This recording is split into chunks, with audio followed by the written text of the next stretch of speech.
হ্যাঁ, ঈদের আগে আগে গরু ছাগল মহিষ এক একটা হীরার টুকরা। যদি একটা গরু পায় তাহলে তো আমার বড়লোক খাওয়া কেউ আটকাতে পারবে না। না না না না না না না না, এই রাস্তা আছে। আমি ঈদের সময় অনেক ফেমাস হয়ে যাই। সবাই শুধু আমাকেই চায়, সবাই আমাকে কেনার জন্য মরিয়া হয়ে ওঠে, কারণ আমি না থাকলে তো কোরবানি হবে না।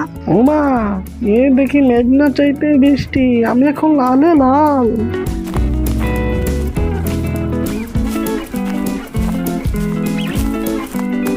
ভাই রে ভাই, তুমি কি জানো তুমি কত ভাগ্যবান?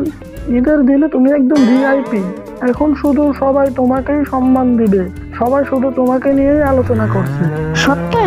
আমি তাহলে বড় লোক মানুষদের মতো আমি একজন ভিআইপি পার্সন? হ্যাঁ হ্যাঁ, শুধু তুমি আমার সাথে একটু জঙ্গলে চলো, আমি তোমার জন্য একটা সুন্দর উপহার দিব, যেটা শুধু তোমাকেই মানাবে।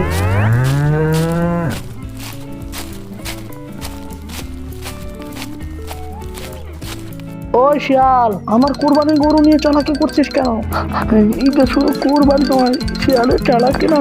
এসব শুধু বাহিরের সৌন্দর্য না, আসল কোরবানি হয় নিয়তের। এই ঈদে কুরবানি হোক সত্যিকারের নিয়ত আর ভালোবাসা দিয়ে। শুভ কুরবানির ঈদ।